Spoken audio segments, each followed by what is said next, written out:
그래서 162페이지가 뭐 관련된 거냐면은 요거 관련된 겁니다. 퇴직.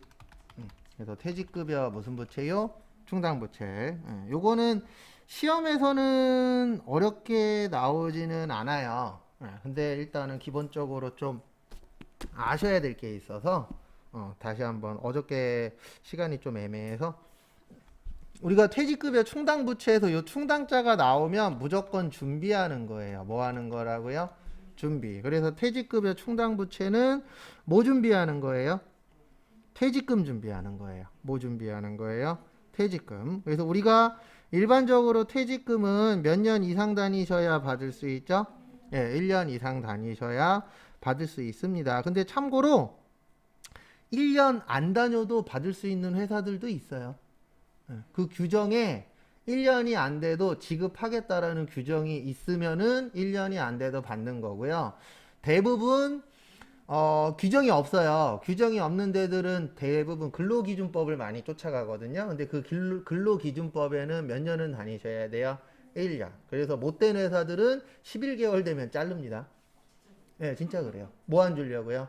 퇴직금 안 주려고. 그래서 그 대표적인 곳들이 어디냐면 이제 경비원 분들 관련된 회사들.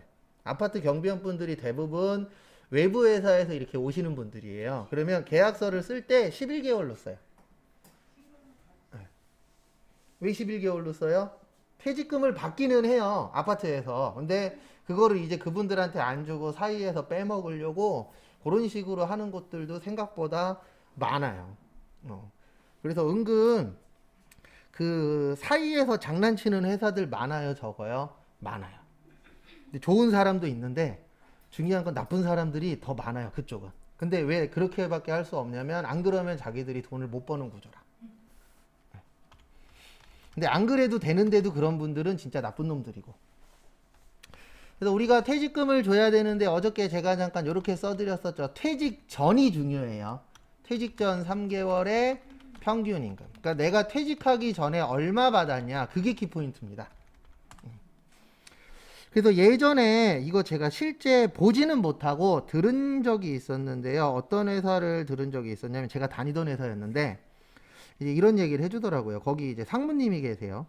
근데 참고로 제가 그 상무님하고 싸우고 그만두긴 했습니다. 근데 어쨌든 그만뒀었는데 무슨 얘기를 들었었냐면 IMF 터지고 나서 대부분 제조회사들이 중국으로 많이 공장을 옮겼었어요. 근데 참고로 그 중국으로 갔었던 공장들 거의 다 문 닫았습니다. 지금은. 근데 왜 그랬냐면 그 당시에는 중국의 인건비가 쌌거든요. 근데 지금은 솔직히 중국하고 우리나라하고 인건비 차이가 그렇게 심하지 않아요. 그래서 요즘엔 어디로 많이 가요? 베트남. 이쪽으로 많이 가요. 왜냐면 인건비가 훨씬 저렴하니까. 근데 이제 회사에서 공장을 이전을 해야 되니까 한국 사람들이 많이 필요가 없죠. 그래서 무슨 장난을 쳤냐면은요. 한 6개월인가 1년 정도 이런 행동을 했대요. 공장에서 일하시는 분들을 반만 나오게 하는 거예요. 그러니까 반은 무급휴가 주는 거예요. 월급 없이 반은 무급휴가 가고, 왜냐면 회사가 힘드니까 그렇게 해라. 그렇게 해갖고 6개월 정도 밑작업을 한 거예요. 그러면 반만 나오면 월급이 반으로 줄어들죠. 그 다음에 퇴사를 시킨 거예요. 그래서 퇴직금을 반만 준 거죠. 근데 왜 그런 거에 당했어요? 결론은 그분들이 퇴직금에 대해서 알았던 거예요? 몰랐던 거예요? 몰랐으니까 당했죠. 누구 하나만 알았어도 난리 났겠죠. 왜냐면 이거 다 장난치는 게 눈에 보일 테니까. 그래서 안다 그래서 안 당하는 건 아닙니다. 근데 알면은 당할 확률이 조금이라도 뭐 한 거예요? 예, 줄어드는 거예요. 알아도 당해요. 예, 보이스피싱 변호사도 당했대잖아요. 검사도 당했대요. 알아도 당하는데 당할 확률이 줄어드는 것 뿐입니다. 그래서 어쨌든 기존에는 퇴직급여 충당부채라는 걸 썼었어요. 예. 근데 이제 그 이후에 퇴직금 중에서 나왔던 게 어저께 잠깐 설명드렸던 퇴직금 중간정산제도라고 있었어요? 없었어요? 있었어요. 그래서 필요할 때마다 빼가는 거죠. 1년 넘으면은 퇴직금을. 근데 이것도 좀 문제가 있는 거죠. 그래서 지금은 무슨 연금으로 줘요? 퇴직연금제도예요. 지금은. 그래서 우리나라도 현재 퇴직연금제도를 시행을 하고 있는데요. 대표적으로 두 가지가 있어요. 확정 급여형하고 확정 기여형. 이렇게 두 가지가 있고요. 그 다음에 확정급여형은 퇴직연금 운용자산. 그 다음에 확정기여형은 퇴직급여. 이렇게 이제 두 가지로 되어 있습니다.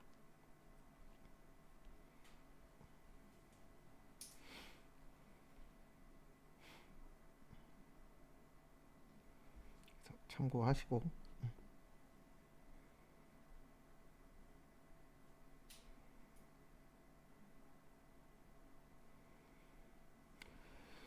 그 다음에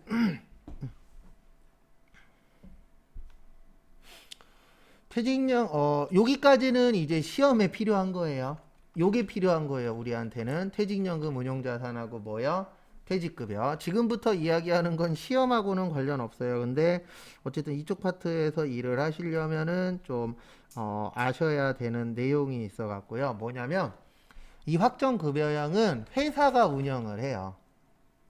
회사가 운영을 하고 현재는 한 요 정도 입금을 해줍니다. 70% 정도만 넣어주고요.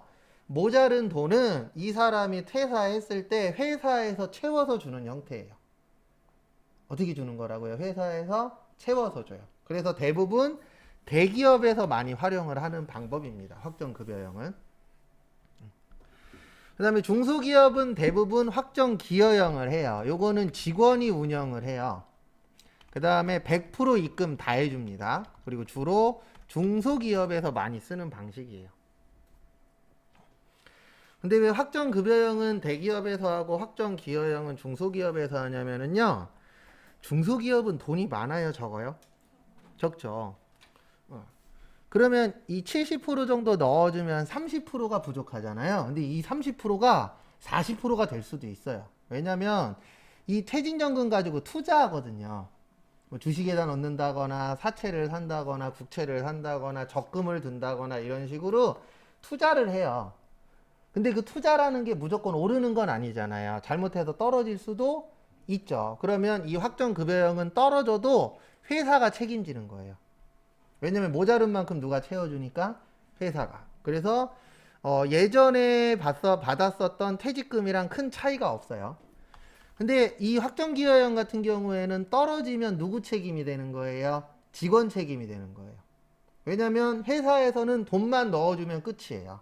그리고 그 다음부터는 잘 돼도 누구 탓이요? 직원 탓. 안 돼도 직원 탓. 이렇게 되는 게 확정기여형입니다. 근데 제 개인적인 생각은 이게 맞아요. 왜 그러냐면 당연히 그러면 안 되겠지만 중소기업이 운영되다가 문 닫을 수도 있어요, 없어요? 있죠. 그러면 그때까지 들어간 돈은 남아 있거든요, 은행에. 그럼 그 돈은 내가 뭐 할 수 있어요?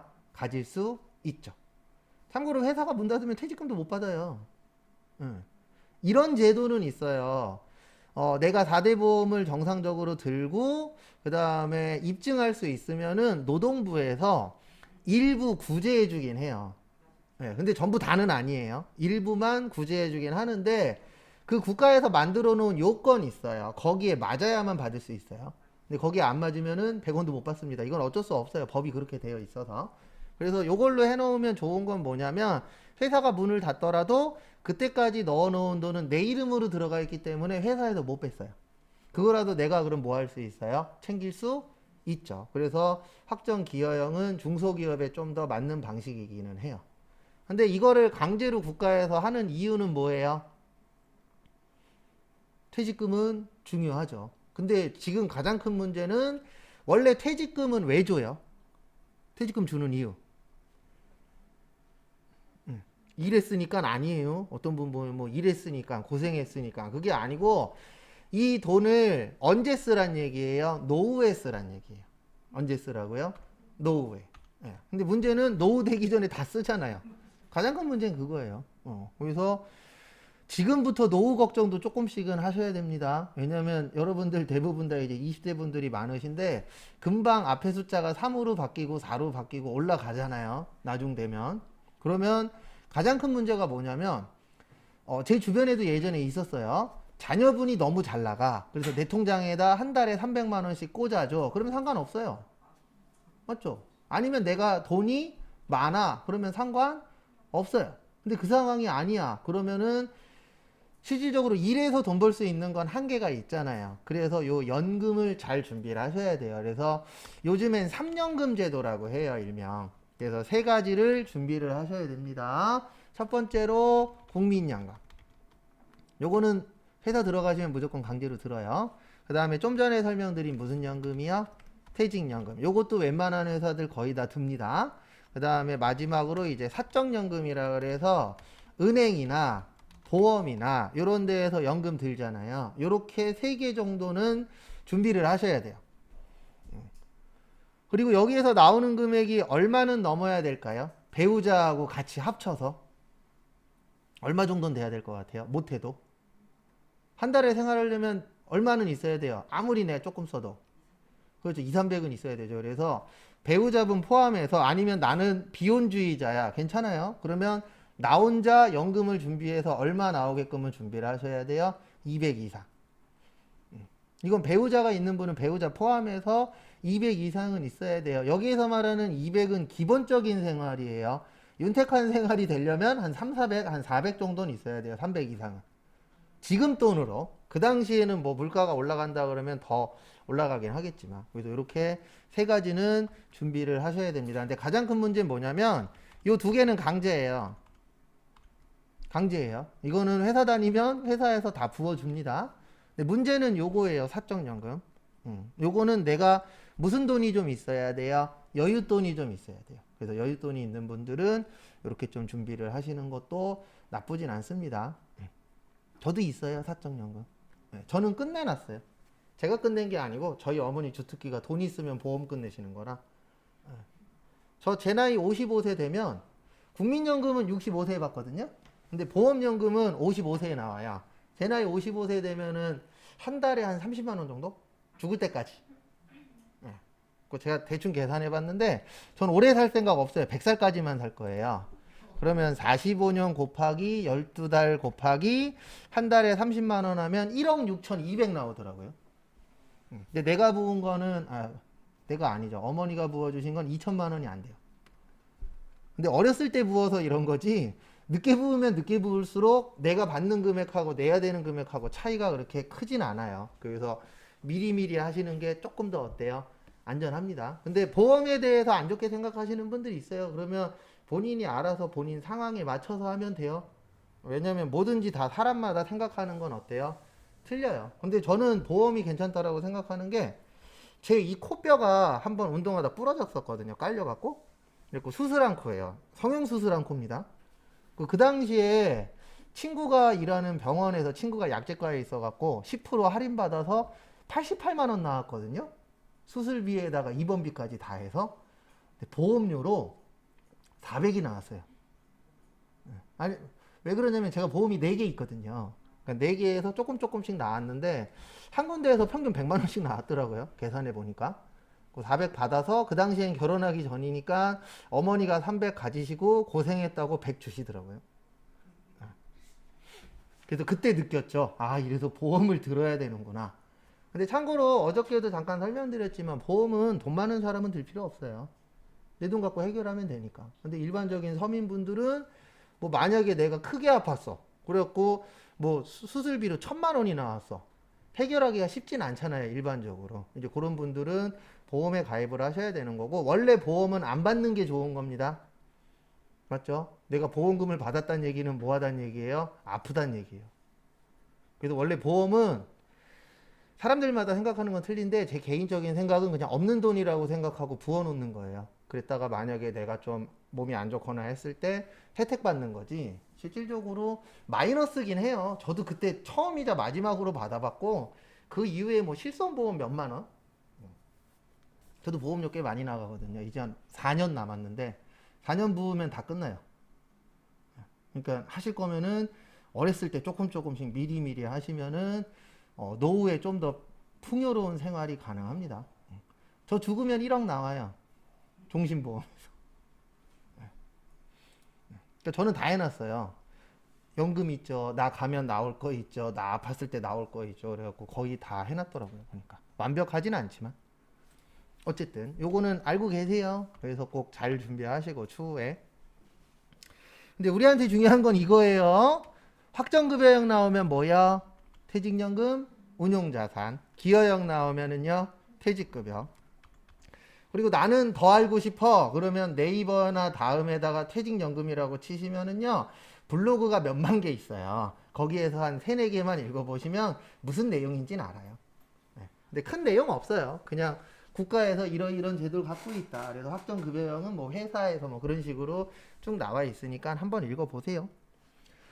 그 다음에 교재는 쭉 넘어가셔서 저기 164페이지 잠깐 볼게요. 164페이지 보시면 무슨 제도라고 있으세요? 예, 퇴직연금 제도. 그래서 확정급여형이라고 거기 있는데요. 보시면 확정급여형은 기존의 퇴직보험 예치금 제도와 마찬가지로 기업이 퇴직금을 아까 제가 관리한다 그랬죠. 회사가. 그래서 회사가 관리하였다가 사원이 퇴사하는 경우 주는 겁니다.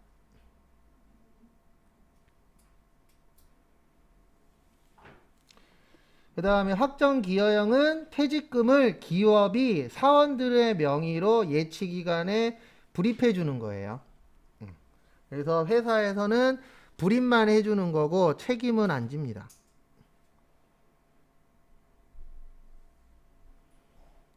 참고하시기 바랍니다.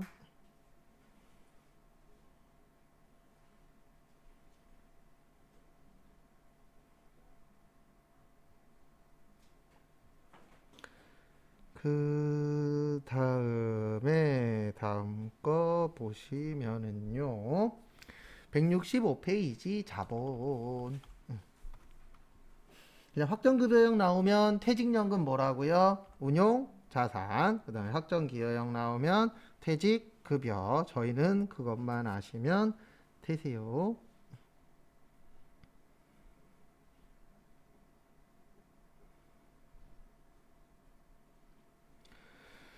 그 다음에 165페이지에 주식회사에 뭐요? 자본.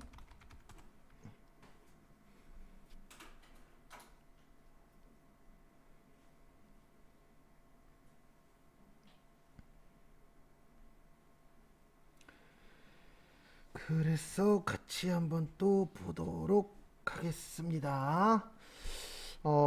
여기는 좀 암기로 대체를 할 거예요. 근데 왜 암기로 대체를 할 거냐면은요, 딴 거는 없고요. 제대로 공부하면 제일 어려워요. 근데 안타깝게도 저희 시험에 많이 나오지도 않아요. 그래서 키포인트만 딱딱 잡고 넘어갈 겁니다. 그래서 자본금은 요거 얘기하는 거예요. 이건 시험에 잘 나옵니다. 주식 발행수 곱하기 액면가액. 그래서 요거 잘 나와요. 무슨 가액이요? 액면가액. 시험 문제는 뭐 액면가를 발행가로 넣는다던가 이런 식으로 이제 잘 나옵니다. 그래서 제가 액면가라는 건 어디에 있는 금액이라 그랬죠? 액면가? 액면가는 저기에 있는 금액이에요. 종이에 써 있는 금액. 그래서 여러분들이 주식을 사시면 증권이라는 걸 줘요. 그럼 거기에 얼마라고 써 있습니다. 그거를 무슨 가라 그래요? 액면가라 그래요. 우리가 실제 사고 파는 금액하고 액면가하고는 틀려요. 일반적으로. 그 다음에 외울 거만 일단 먼저 설명드릴게요. 그 다음에 이익잉여금이라고 있어요. 무슨 잉여금이요? 이익잉여금. 잉여의 뜻이 뭐죠? 네, 남는 거. 그래서 이익잉여금은 일에서 남는 거예요. 뭐에서 남는 거라고요? 일에서 남는 거. 그래서 우리 회사가 이익잉여금이 많아. 그러면 그건 무슨 뜻이냐면 우리 회사가 장사를 잘했다는 뜻이에요. 근데 우리 회사는 이익잉여금이 적어. 그러면 장사를 잘못했다는 뜻으로 받아들이셔도 됩니다. 왜냐하면 이익잉여금이 일에서 남는 돈이거든요. 그러면 이익잉여금이 많은 회사를 가야 되겠죠. 그래야 우리 회사가 오래 다닐 수 있으니까. 그래서 어쩔 수 없어요. 우리가 회사 다닐 때 대부분 목표는 하나잖아요. 돈 많이 버는 거. 근데 돈 많이 벌려면 우리 회사가 잘 돼야 돈을 많이 벌 확률이 어떻죠? 높죠. 그래서 요즘 보면은 간혹 가다가 이제 스타트업 쪽에 취업하시는 분들도 있어요, 없어요? 있어요. 근데 그거 아셔야 됩니다. 스타트업은 도박이에요. 잘 되면 나한테 떨어지는 게 많거든요. 왜냐면 대부분 스타트업은 직원들한테 주식을 줘요. 대부분 다.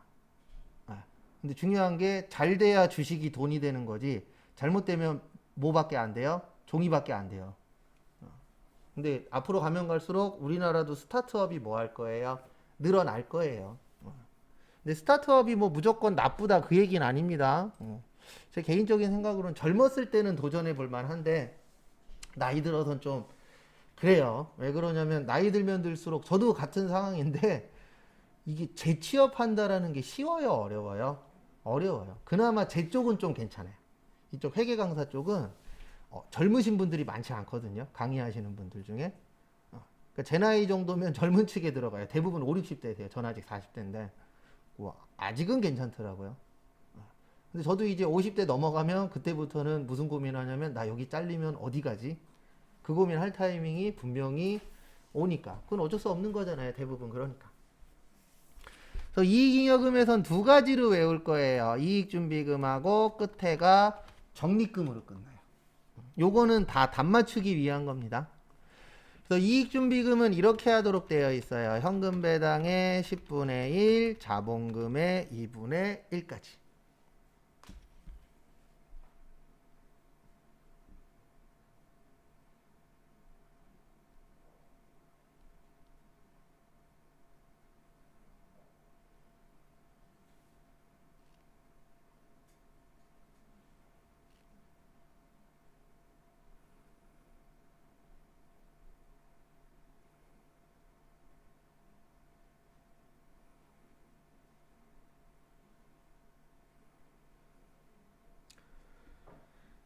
그 다음에 또 다음 거 보시면은요.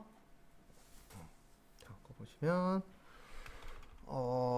우리가 공부할 때 순서대로 외우는 게 딱 두 가지 있어요. 몇 가지 있다고요?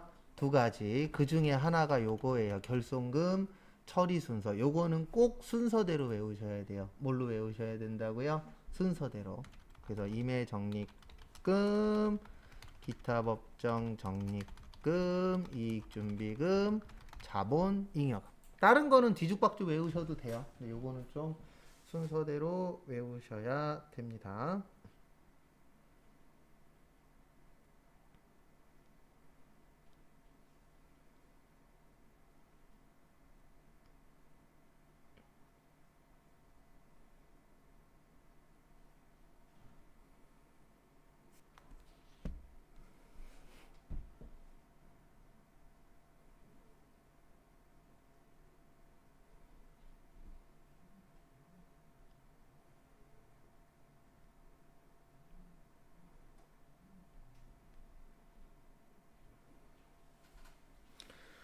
그다음에 요거 가지고 이제 교재 보면서 부연 설명 드리도록 하겠습니다. 그래서 165페이지 보시면 주식회사에 모여 자본. 그래서 자본은 누구 거라고요? 내 거. 그러니까 회사로 치면 회사 거를 뭐라 그래요? 자본이라고 표현을 합니다. 그래서 거기 보시면 주식회사의 자본, 주식회사란 자기가 인수한 주식의 금액을 한도로 회사에 대하여 출자 의무를 질 뿐 회사 채권자에 대하여는 전혀 책임을 지지 않는 사원, 유한책임 사원, 즉 주주로만 구성되는 회사를 말합니다. 그래서 무슨 회사라 그래요? 주식회사라고 하죠. 또 주식회사의 대장은 누구예요? 주식을 가장 많이 가지고 계신 분이 대장님이 될 수 있습니다. 그래서 아시는 분들 계시고 모르시는 분도 계시는데 감탄 떡볶이 아시죠? 원래 감탄 떡볶이가 뭐였죠? 네, 원래 앗다리였어요. 네, 원래 앗다리였는데 이게 왜 감탄 떡볶이로 바뀌었냐면은 이혼을 하셨습니다. 네, 근데 이혼을 했는데 거기 와이프 되시는 분이 아빠와 딸 할 때 딸이 나니까 이 상표권은 내가 갖고 갈 거야. 그래갖고 소송을 붙었어요. 누가 이겼어요? 그분이 이기셨죠. 배우자분이. 그래서 그 여자분이 나오시면서 앗다리라는 프랜차이즈를 또 따로 만들었어요. 그럼 이제 아딸은 아딸 못 쓰잖아요. 그래서 나온 게 뭐예요? 감탄 떡볶이예요. 그 메뉴가 둘이 흡사해요. 예. 근데 그렇게 된 이유 중에 하나가 뭐냐면 이거 누구 거냐? 중요해요, 안 중요해요? 중요합니다. 그래서 주식회사는 누가 제일 왕이에요? 주식 가장 많이 가지고 계신 분. 그래서 드라마 보면은 이제 아버님이 회장님이셔. 몸이 안 좋으셔. 그러면 그때부터 이제 가족들끼리 싸우잖아요. 뭐 많이 가지시려고요? 주식 많이 가지시려고. 왜냐면 주식을 많이 가지면 내가 그 회사의 대장이 될 수가 있으니까. 돈이 왼수입니다. 사람은 죄가 없어요. 근데 돈 들어가면 사람 바뀌어요, 안 바뀌어요? 바뀌어요. 예, 저는 몇 번 봤어요. 저희 어쨌든 친척들끼리도 한번 그런 적이 있었고. 그래서 뭐 주변에서 뭐 이런 얘기 하시는 분이 있어요. 에이, 설마 돈 때문에 싸워요. 돈 때문에 싸우겠어? 그러신 분들이 있어요, 없어요? 있죠. 돈 없으면 안 싸워요. 돈이 끼면 싸워요. 예, 이거 안 그럴 것 같은데 진짜 그렇습니다. 그 좀 슬퍼요. 그런 거 볼 때마다 보면. 근데 저는 어쨌든 제 두 눈으로 똑똑히 본 사람이라. 그래서 저는 남동생 하나 있는데 우리는 이미 얘기를 다 끝내놨어요. 나중 되면 무조건 2분의 1이다. 1원까지 2분의 1이다로 얘기 다 끝내놨어요. 근데 다행인지 불행인지 둘 다 막 엄청나게 욕심은 없어서. 근데 그때 돼봐야 알아요. 또 어떻게 변할지는. 맞죠? 이게 사람 일이라는 게.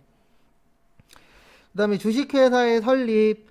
주식회사는 1인 이상의 발기인이 발기인 조합을 구성하여 상법이 정하는 바에 따라 정관 작성, 주식 인수 및 주금 납입 등 일정한 절차를 거쳐 법원의 상업등기소에 설립하는데요. 일반적으로 몇 명이면 회사 만들 수 있어요? 4명. 그래서 회사 가시면은 법인 등기부 등본이라고 있어요. 뭐라고 있어요? 법인 등기부 등본. 여기 잘 보시면은요. 우리 회사 대주주 이름들이 써 있어요. 대부분 누구예요? 사장님, 사장님 와이프, 사장님 자녀, 사장님 친구, 사장님 친척. 대부분 자기들끼리 갖고 있어요. 왜냐면 잘못하면 회사를 뭐 할 수도 있으니까 뺏길 수도 있으니까. 그래서 여러분들도 나중에 혹시 장사를 해서 장사가 잘 돼서 법인을 만나면 그 법인을 만들면 대부분 그렇게 만들어요. 근데 그럴 수밖에 없어요. 왜냐면 그나마 가장 믿을 사람들이니까. 맞죠? 그래서 몇 명이면 회사를 만드실 수 있다고요? 4명. 그 다음에 뭐 나머지는 필요 없는 얘기니까 넘어갈게요. 그 다음에 교재는 166페이지.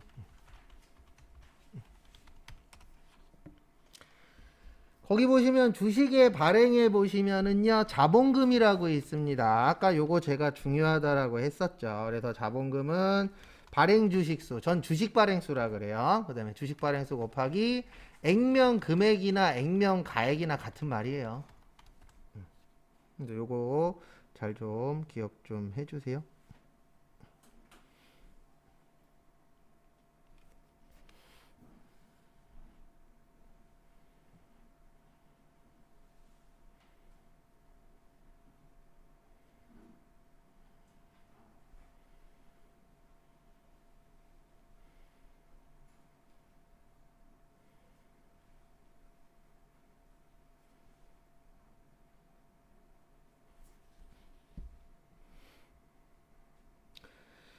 그 다음에 할증 발행이라고 있으세요. 무슨 발행이요? 할증 발행. 할증의 뜻이 뭐죠? 싸다, 비싸다, 비싸다. 그래서 비싸면은요. 여기에서 말하는 비싸다는 주식을 비싸게 발행한 거예요. 그걸 뭐라 그러냐면 주식 발행 초과금. 거기 써 있어요. 박스 안에. 써 있죠? 예, 뭐라고 써 있어요? 주식 발행 초과금. 그 다음에 할인 발행이라고 있어요. 무슨 발행이요? 할인 발행. 그 할인 발행에는 주식 할인 발행 차금. 설명은 또 드릴 겁니다.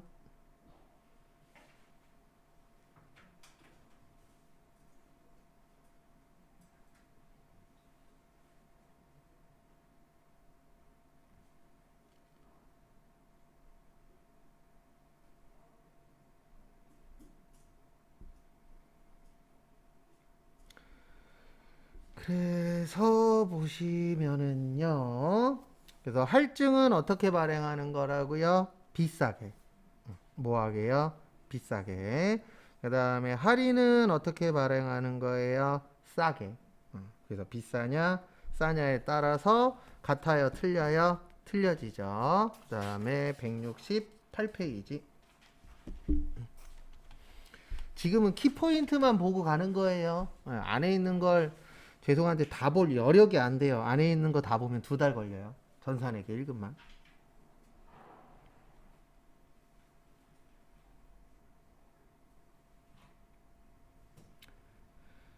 그래서 거기 168페이지 보시면 자본금의 증자 및 감자라고 되어 있습니다. 그래서 증자의 뜻이 뭐냐면 자본금이 증가한다는 뜻이에요. 감자는요? 자본금이 뭐한다? 감소한다. 이렇게 봐주시면 됩니다.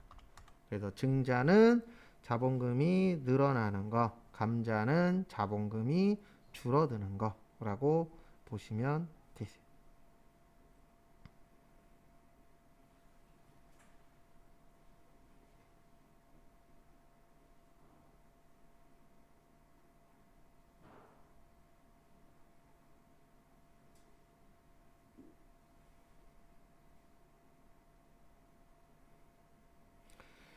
그 다음에 다음 거 보시면은요.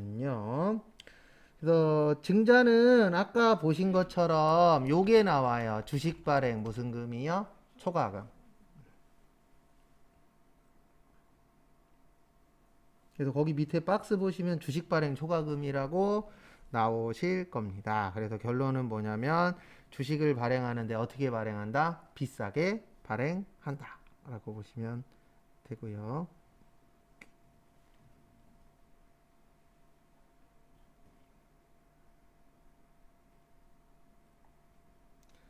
그 다음에 자본금의 감자라고 있는데요.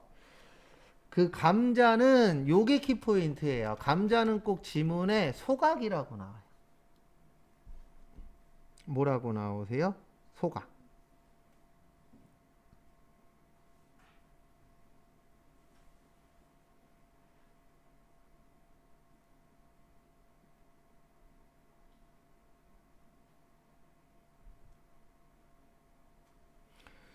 그래서 소각은 우리 소각장 학교 다닐 때 가본 적 있죠?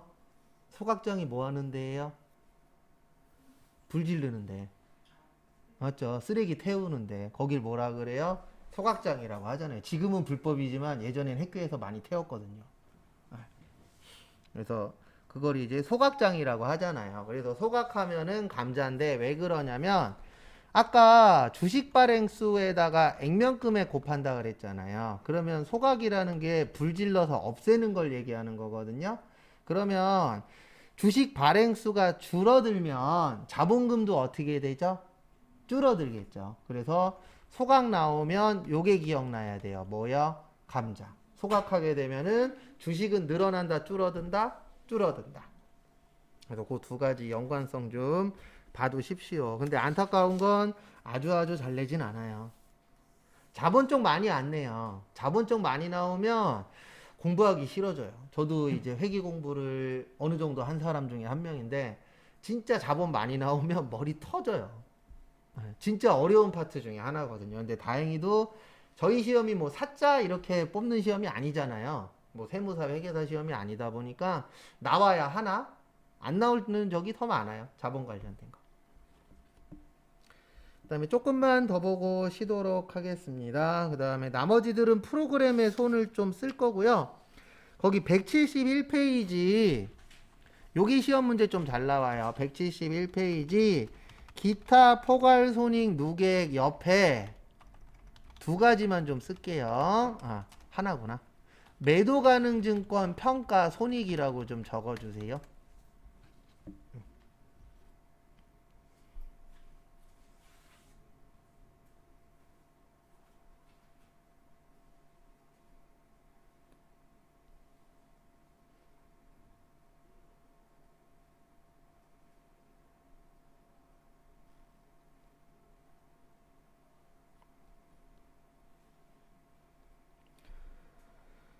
그래서 뭐냐면 매도 가능 증권 무슨 손익이요?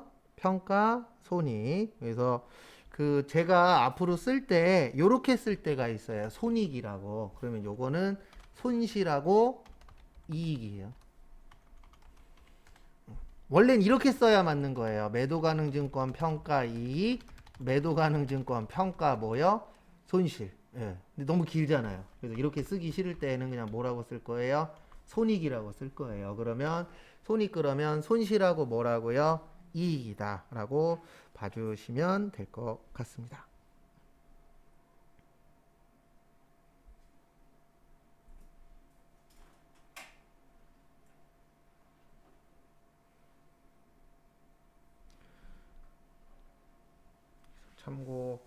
참고하시고요. 그 다음에 나머지들은 뭐 그렇게 크게 중요하진 않아요. 저희 공부하는 데는.